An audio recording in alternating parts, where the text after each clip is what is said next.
Halo, kembali lagi dengan saya Vicky. Untuk episode di channel kali ini, saya akan sharing tentang bagaimana sih contoh special power yang diperlukan untuk registrasi BPOM. Jadi ini menggunakan contoh dari file yang saya gunakan. Karena mungkin bagi yang belum tahu, special power digunakan untuk produk-produk yang akan diimpor. Jadi produk impor yang akan diregistrasi di BPOM itu wajib mencantumkan satu special power dan satu free sale certificate. Untuk khusus episode kali ini saya akan menjelaskan apa aja sih yang poin-poin apa saja yang wajib masuk di special power untuk registrasi. Kita mulai. Yang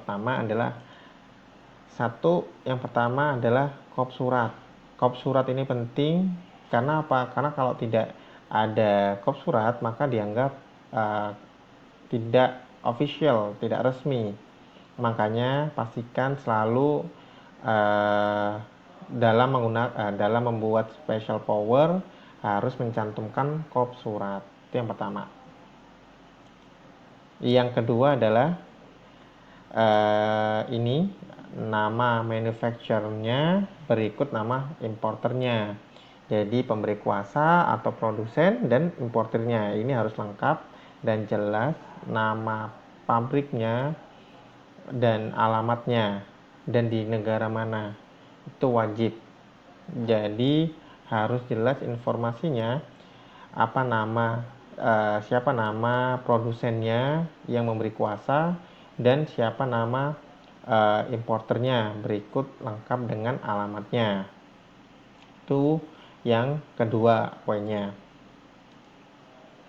Untuk yang poin ketiga adalah harus dijelaskan spesifik nama produk yang akan didaftarkan, yang diberi kuasa untuk dijual atau untuk didaftarkan di BPOM.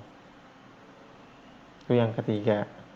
Yang keempat adalah durasi validitas dari special power. Jadi bagi yang belum tahu, untuk special power sendiri dan free sale ada batas waktunya, valid sampai kapan. Umumnya baik special power maupun free sale certificate itu dipergunakan maksimal 1 tahun dari tanggal surat ini diterbitkan. Jadi ini di case-nya tempat saya itu durasi validitas special power valid for 1 year dari tanggal pengeluaran. Jadi ini tanggal 2 Juli tanggal pengesahannya, berarti expirednya berlakunya untuk special power ini 2 Juli tahun 2022.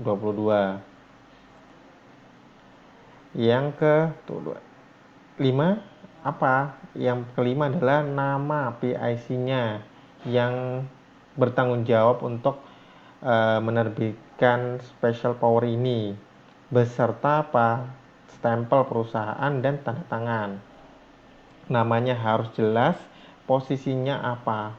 Ini penting karena apa? Saya punya pengalaman yang kemarin, karena tidak ada posisinya dan nggak ada tanda tangan maka ditolak. Makanya harus tahu bahwa setiap special power maupun free sale harus ada tanda tangan nama yang jelas beserta posisinya apa, ditambahkan dengan stempel perusahaan dan tanda tangan, dilengkapi dengan tanda tangan dari yang pembuat PIC-nya.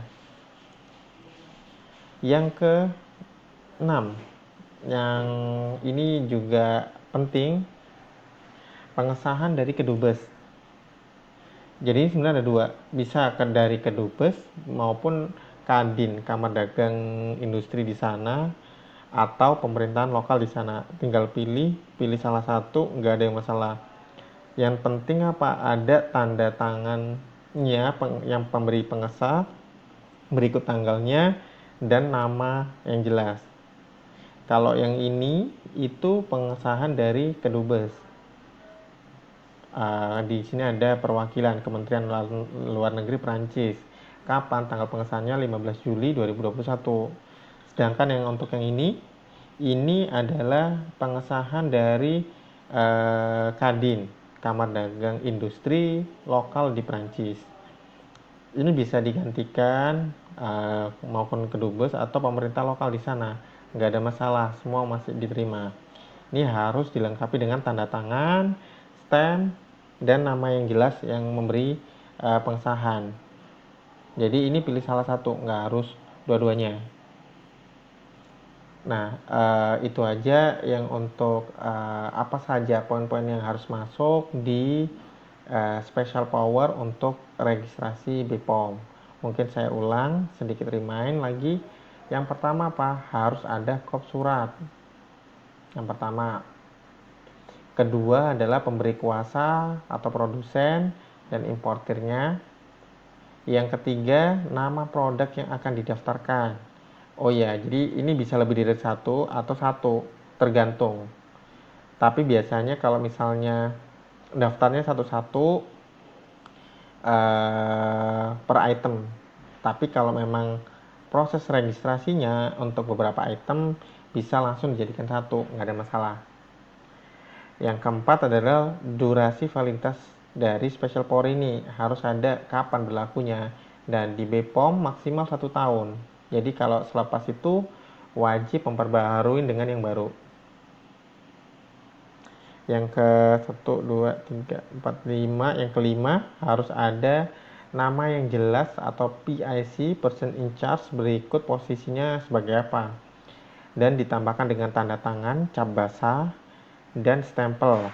Oh ya, jadi kalau misalnya ada yang bagaimana kalau misalnya tulisannya ditulis tangan, boleh atau enggak bisa, karena saya pernah coba dan itu ditolak.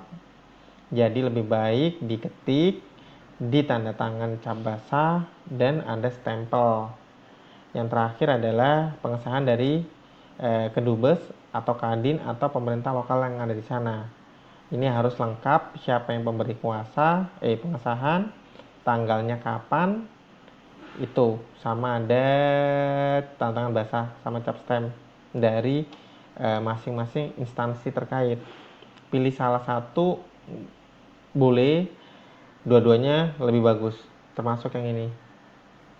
Itu mungkin itu dulu untuk poin-poin yang harus masuk yang ada di special power untuk registrasi BPOM.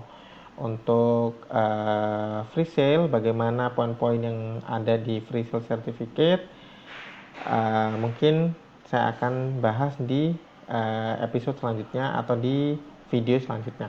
Itu aja. Saya pamit undur diri. Terima kasih. Sampai jumpa di next episode. Bye-bye.